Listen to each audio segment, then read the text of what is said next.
Hello everyone and welcome back to SteemTrail Gaming News. Today is the 2nd June of 2018. My name is Kralizec and I will be your host for the evening. Today we are going to talk about two separate stories. First, we're going to take a look at the potentiality of the next Star Wars game being an online game. And secondly, we're going to take a look at the potential future of consoles. But let's begin with Star Wars.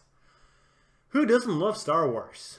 Even though after the last game in the Star Wars series and the last movie, I guess many people are actually pissed about Star Wars. But that still doesn't mean that it isn't one of the biggest franchises ever and that many people will be interested about it. And a job listing posted by Electronic Arts, it seems that a new AAA Star Wars game is in the works. And it seems to be an online game. So, Electronic Arts is looking for somebody to fill the position of a senior online designer to join an established group of developers working on a AAA Star Wars title in development at EA Vancouver.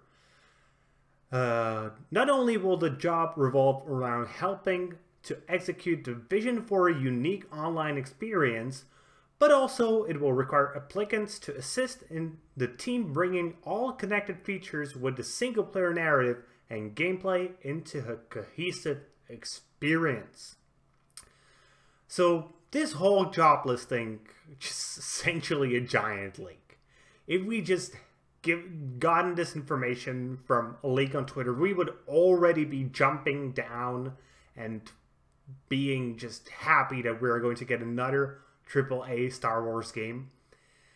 And the interesting parts here is that first, it's an established group of developers working on a AAA Star Wars title. So first of all, what that sort of tells us is, while the game isn't probably immediately ready for release, it isn't probably like just the start of the development. It has probably been running for like a year, maybe even 2 years, and they're just looking for somebody to enhance on that team. On top of that, there's the fact that it will also require applicants to assist the team in bringing all connected features with single-player narrative and gameplay into a cohesive experience. And where was the online thing?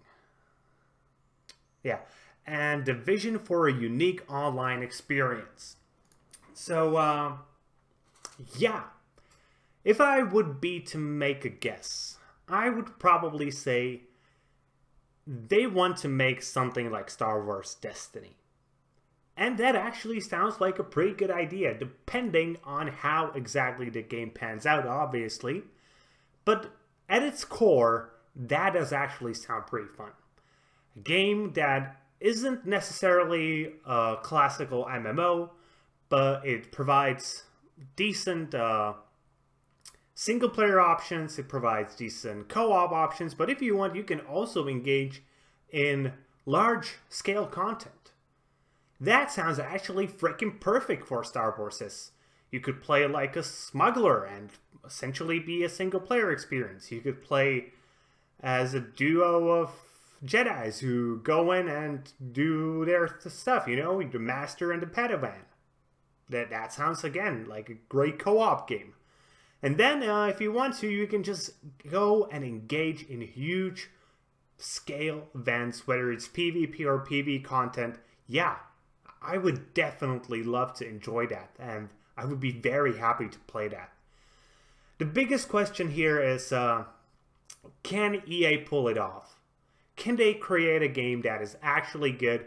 Can they create a game that isn't blighted by some controversy from the very beginning, as their few previous titles have been? Those are the big questions, and obviously nobody can answer those. But because it is EA, I really am afraid. The fact that the newest Battlefield 5 will not include loot boxes does give me some hope. It seems like they are actually learning. But the question is, can they learn quick enough? Or will we need another controversy for EA to actually learn to go with what the consumers actually want? The fact that we want fair business models.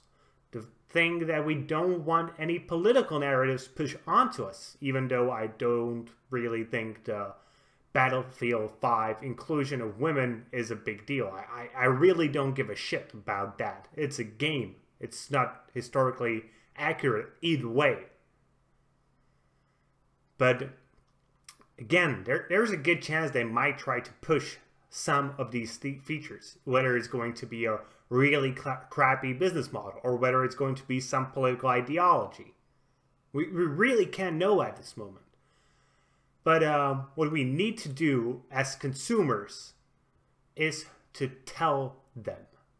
Remember, we, in the end, are the ones who are making decisions about what games will be created. Not by making the games, but by voting with our wallets.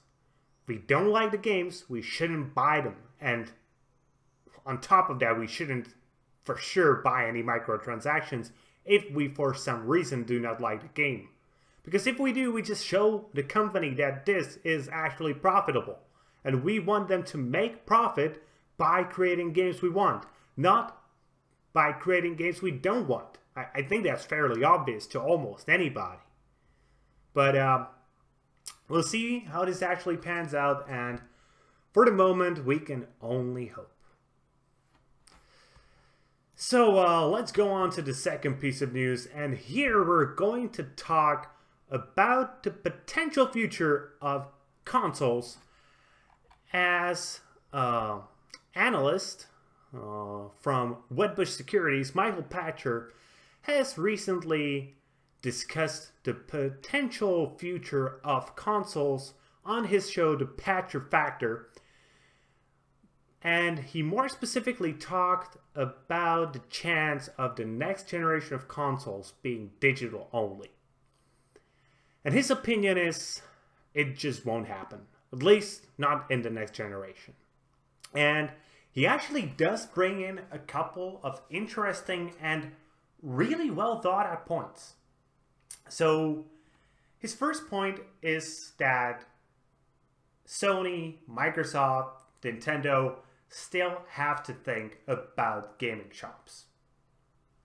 And even though I think most people can very clearly see that game shops are on the decline, they are still a huge factor, especially in the United States. Patcher explains, so if you have to buy a console at retail, you can't say to the retailer, hey, please promote and sell my console, but we're not going to have any games available. So once you sell the console to your customer, we're going to take over the customer and own the relationship. We're going to make them download everything and screw you. We're never going to let you sell a game again. And that's actually a really good point. At least in America, as far as I know. Here in Europe, or at the very least here in the Czech Republic, game retailers are really not a big thing. The city I live in, which is one of the 5, maybe 6 largest cities in the country, has like 4, maybe 5 shops with games. And at the very least, 2, but more likely 3 of them belong to a chain and are existing only because they still belong to that chain. So the more profitable places can support them monetarily. And the other shops, the one I particularly like, isn't living because it sells games, at least not video games. It's living because it also sells books and tabletop games, and it also hosts tournaments. That is the way for shops to go, in my opinion, to branch out into things that people actually want to buy in shops because they first want to take a look at them. When it comes to games, we really don't care about a package these days. And to be honest, especially when you're buying on PC, you're just sometimes getting a Steam key. I know it's different on consoles, where you always get the disc, but still you come home and you have to download a huge patch. So essentially, the disc just has the installer, and sometimes like a cute picture, but only if you buy things like collectors and special editions, you actually get something extra. You remember the days when a regular game would come with a manual, maybe a map, some cool stuff. That just doesn't happen anymore, and consumers couldn't give a bigger crap about them anymore. Only the ones who want them, and those actually order collector's editions. But taking a look at the retailers is a good thing, because a large chunk of consoles is actually bought at these retailers. Yes, a large portion of them is obviously still bought online. Some of them are bought in things like Walmart and other big corporations that really couldn't give a crap about selling games because they make so little on them and they can just very easily replace them with other things to sell. But especially when it comes to game shops, they are very heavily reliant on selling games. So that's actually a good point, though I do believe that in the not the next, but the one after that, they will be so close to non-existent that Sony, Microsoft, and Nintendo, and maybe some other console maker in the future could potentially just forgo this thought altogether. On top of that, he brings on a second topic, and that is the fact about the market with used games.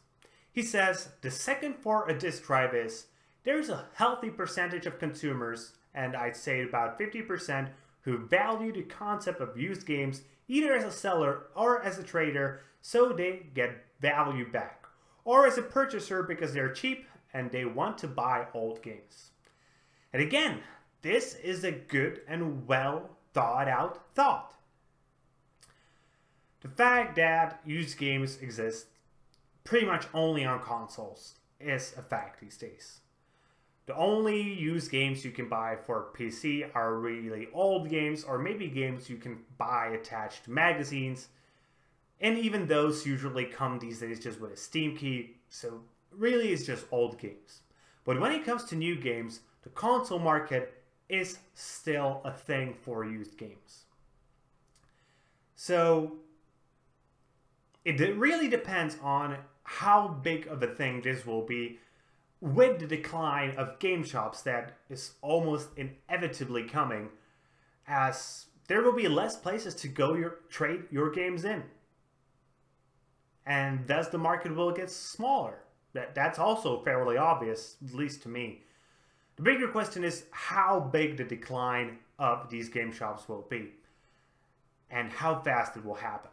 Because if it happens really fast, like within the next 10 years, again, maybe Sony, Microsoft, Nintendo can just say, you know what, it was a good run, but we can't really offer you the ability to trade your games in anymore because there aren't enough places for you and to go and trade them in.